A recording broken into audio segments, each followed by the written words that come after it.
প্রচারে একেবারে শাসক বিরোধী সমস্ত রাজনৈতিক দল তারা একেবারে জোর কদমে প্রচার চালাচ্ছে এবং দেখা যাচ্ছে যেমন একদিকে বিজেপির প্রধানমন্ত্রী থেকে শুরু করে স্বরাষ্ট্রমন্ত্রী, উত্তরপ্রদেশের মুখ্যমন্ত্রী যোগী আদিত্যনাথ প্রচারে এসেছেন আজকে শেষ বেলার প্রচারে, তেমনই কিন্তু তৃণমূলের প্রার্থীদের প্রচারেও একেবারে তারকা প্রার্থী যারা রয়েছেন তারা কিন্তু প্রচারে আসছেন। আমরা দেখতে পাচ্ছি শ্রীরামপুরের ছবি, শ্রীরামপুরে যে প্রার্থী রয়েছে তৃণমূলের তন্ময় ঘোষ, তার প্রচারে অভিনেতা সাংসদ দীপক অধিকারী অর্থাৎ দেব তিনি এসছেন এবং তাকে দেখতে কার্যত একেবারে দেখা যাচ্ছে উপচে পড়া ভিড়।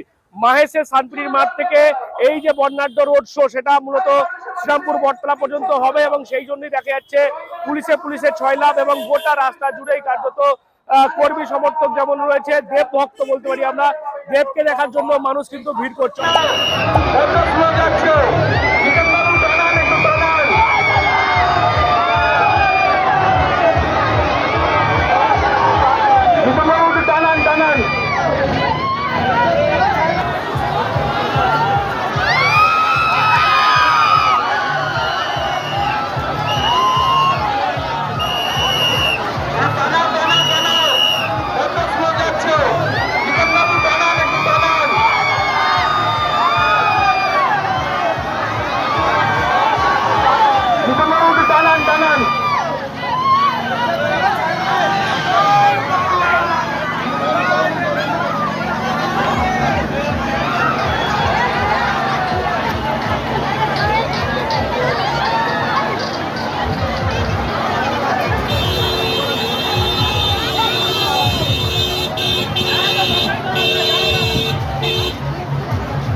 সব মিলিয়ে শেষ প্রচারের যে প্রচার শেষ লগ্নের সেই প্রচার আজকে হচ্ছে।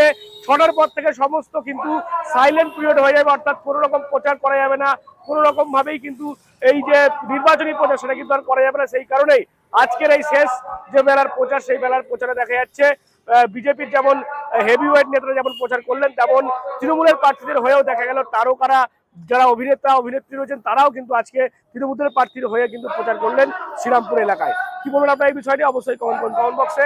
এরকম আরো খবর পেতে নজর রাখুন ডিএনএন বাংলা। ডিএনএন বাংলা সবার মনে সবার ফোনে।